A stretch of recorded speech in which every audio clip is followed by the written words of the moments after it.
अब आप एक मैप बना के बता सकते हैं तो इजीली वो समझ में रिवीजन में हेल्प होता है। ये तो लक्ष्मीकांत की बात है। ऐसे ही मैंने मॉडर्न इंडिया स्पेक्ट्रम से पढ़ी थी। मॉडर्न इंडिया के लिए भी मैंने यहीं पर इनके काफ़ी बार इसको पढ़ के इन्हीं पे ही नोट्स बना लिए थे और हाईलाइट कर लिया था, तो इजीली रिवाइज हो जाता है। और स्पेक्ट्रम में तो एक बहुत अच्छी बात यह है कि आपको यहाँ पे पूरी समरी दी होती है, आप इसको हमेशा से रेफर कर सकते हैं। और लास्ट में भी समृद्धि होती है, स्पेशली फॉर प्रीलिम्स। जो ये लास्ट के कुछ पेजेस हैं जिसमें टेबल्स दिए हुए हैं, ये बहुत ज़्यादा इंपॉर्टेंट हो जाते हैं क्योंकि आप इसमें जो प्रीलिम्स के क्वेश्चंस हैं उनको सॉल्व कर सकते हैं। मेरा नाम आकांक्षा गुप्ता है। मैंने यूपीएससी सीएसई 2022 में 408 रैंक सिक्योर करी है और आज मैं नयन अल्टीमेट चैनल पे अपनी books and note making strategy share करने जा रही हूँ। मैं स्टार्ट करूंगी पॉलिटी की लक्ष्मीकांत से। मुझे ऐसा लगता है पहले आप इसको जितनी बार पढ़ सकते हैं उतनी बार पढ़िए और उसको हाईलाइट कीजिए जो भी आपके पॉइंट्स होते हैं। और आपको अगर ऐसा लगता है, क्योंकि ये बहुत ही वाइड बुक है, तो आप इससे छोटे छोटे नोट्स बना सकते हैं ताकि आप जब उसको रिवाइज करें तो आपके लिए हेल्प करे। जैसे कि यहाँ मैं जब भी कोई टॉपिक पढ़ती थी तो ऊपर छोटे छोटे नोट्स बना लेती थी, वो मेरे मेंस में काम आते थे। फॉर एग्जांपल ये फिलॉसफी है तो इसके लिए हम साइंस ऑफ कॉन्स्टिट्यूशन इसको बोला जाता है, तो ये आप छोटे से नोट्स इसको आप मेंस में यूज़ कर सकते हैं। मेंस में कीवर्ड्स बहुत ज़्यादा इंपॉर्टेंट होते हैं, तो जहाँ भी आपको कुछ भी इंपॉर्टेंट कीवर्ड लगता है आप उसे यूज़ कर सकते हैं। तो लक्ष्मीकांत के लिए मैंने एज सच कोई नोट्स नहीं बनाए थे, मैंने यहीं पर साइड में अपने छोटे नोट्स बना लिए थे ताकि इजीली रिवाइज हो सके। और जब भी अगर मुझे इनमें से कुछ दिक्कत हो रही है तो मैं यहीं पर ही उसको पढ़ के क्लियर कर सकूँ। इसी तरह से मैंने पूरी लक्ष्मीकांत में जहाँ भी पॉसिबल रहा वहाँ साइड में छोटा छोटा नोट करके उसके नोट्स बनाती गई। जैसे कि आप देख सकते हैं यहाँ हर जगह आपको यही मिलेगा। और इसको जो आप जैसे जैसे इसको पढ़ते जाएंगे आप खुद ही एलिमिनेट करते जाएंगे कि क्या इंपॉर्टेंट अब आपके लिए रह गया है और क्या अब नहीं रह गया है। जैसे यहाँ पे जो भी इंपॉर्टेंट था, direct impact and effect test, इसको अगर आप मेंस में यूज़ करते हैं तो काफ़ी ज़्यादा हेल्पफुल रहता है। और कुछ भी अगर आप एक्स्ट्रा भी पढ़ रहे हैं तो उसको आप वहाँ पे ऐड करती जाइए, तो आपके रिवीजन में हेल्प होता है। ये तो लक्ष्मीकांत की बात है। ऐसे ही मैंने मॉडर्न इंडिया स्पेक्ट्रम से पढ़ी थी।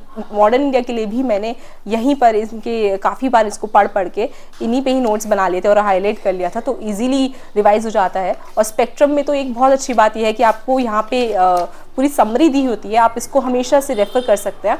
और लास्ट में भी समृद्धि होती है, स्पेशली फॉर प्रीलिम्स। जो ये लास्ट के कुछ पेजेस हैं जिसमें टेबल्स दिए हुए हैं, ये बहुत ज़्यादा इंपॉर्टेंट हो जाते हैं क्योंकि आप इसमें जो प्रीलिम्स के क्वेश्चंस हैं उनको सॉल्व कर सकते हैं इजीली। सो आई थिंक ये बहुत ज़्यादा आप इसको रेफ़र कीजिए। और मेंस के लिए तो इससे पहले की जितनी भी पूरी बुक ही ज़्यादा हेल्पफुल है। और आप इसके नोट्स बनाना चाहे बना सकते हैं, बट आई थिंक ये नोट्स तभी बनाएं जब आप इसको कम से कम 4 से 5 बार पढ़ चुके हैं और आपको आइडिया है कि इसमें एक्चुअली है क्या। अगर मैं अपने मेंस के नोट्स की बात करूं तो मेंस के नोट्स ऐसे होने चाहिए प्रिसाइज, ताकि आप उसे एग्ज़ाम से एक दिन पहले पढ़ सकें। फॉर एग्जांपल जैसे हिस्ट्री के नोट्स की मैं बात करूं तो मैंने हिस्ट्री के लिए ये छोटे छोटे नोट्स बना लिए थे, थोड़े कीवर्ड्स बना लिए थे ताकि एक दिन पहले ये मैप्स भी और डायग्राम्स में बना के रखती थी, सो दैट लास्ट टाइम पे रिवीजन में हेल्प हो जाए। और ऐसी सोसाइटी के नोट्स मैंने बना लिए थे। ये मेंस के नोट्स हैं, तो कुछ कीवर्ड्स होते हैं जो आपको याद रहने चाहिए, जो आप अगर मेंस में यूज़ करते हैं तो काफ़ी हेल्पफुल रहते हैं। तो इसीलिए मैं वो कीवर्ड्स हमेशा अपने पास रखती थी नोट्स के रूप में।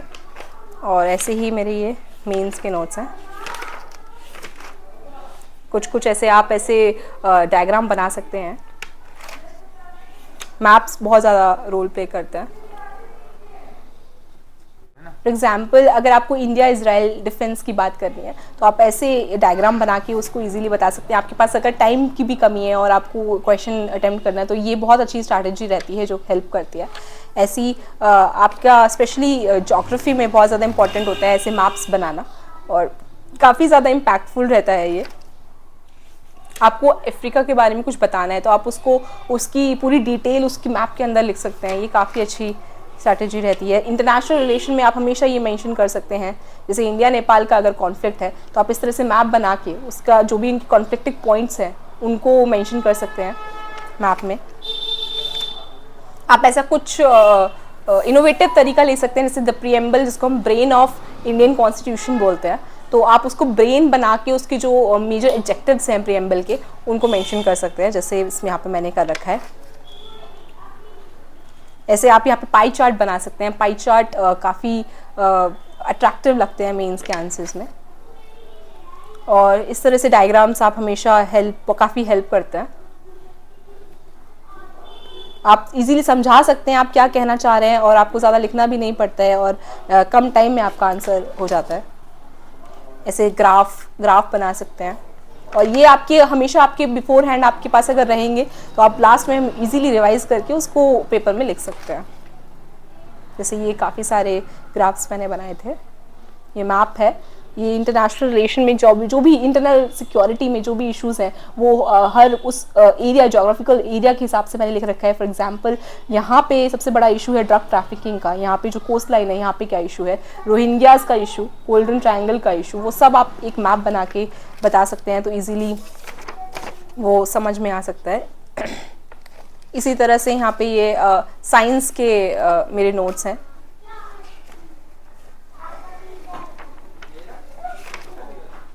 डिज़ास्टर मैनेजमेंट के नोट्स हैं। नोट्स की बात रही, लेकिन जहाँ ऑप्शनल के नोट्स की बात आती है, मैंने काफ़ी डिटेल में पूरे अपने नोट्स बनाए थे। वहाँ मैंने शॉर्ट नोट्स, कीवर्ड्स नहीं बनाए थे, तो डिटेल में नोट्स बनाए थे उसके। जैसे ये एथिक्स के लिए भी मैंने शॉर्ट टर्म्स लिख ली थी। एथिक्स में बहुत इंपॉर्टेंट होता है कि आपको जो टर्म्स दी हुई हैं उनकी डेफिनेशन आपके टिप्स पे हों। फॉर एग्जांपल एप्टीट्यूड की, या फिर इम्पार्शियलिटी की हम बात करते हैं, तो आपकी डेफिनेशन टिप्स पे आपके नोट्स बने रहेंगे, तो आप एक दिन पहले उसको इजीली रिवाइज कर सकते हैं। एग्जांपल्स बहुत ज़्यादा ज़रूरी है एथिक्स में, तो वो एग्जांपल्स आप हमेशा अपने पास रख सकते हैं एक दिन पहले, ताकि आप रिवाइज कर सकें एग्जाम से पहले। और ये तो जीएस के नोट्स की बात हो गई, ये बहुत शॉर्ट में बनाए हुए हैं, बट जब ऑप्शनल के नोट्स की बात आती है तो मैं काफ़ी वाइडर तरीके से उसको बनाती थी, क्योंकि ये थोड़ा सा स्पेशलाइज सब्जेक्ट रहता है, तो आप इसमें जितना हो सके इसको अच्छे से एक्सप्लेन करके नोट्स बनाते हैं। तो इसलिए ये मेरे पब्लिक एडमिनिस्ट्रेशन के नोट्स हैं ऑप्शनल के। तो यहाँ थोड़ा सा डिफरेंस रहता है ऑप्शनल के और जीएस के नोट्स में, जो मैंने प्रेफर किया था। यहाँ हर किसी की स्ट्रैटेजी अलग होती है, बट मैंने ऑप्शनल के लिए काफ़ी डेप्थ में नोट्स बनाए थे। सो ये मेरी स्ट्रैटेजी थी जीएस और ऑप्शनल की।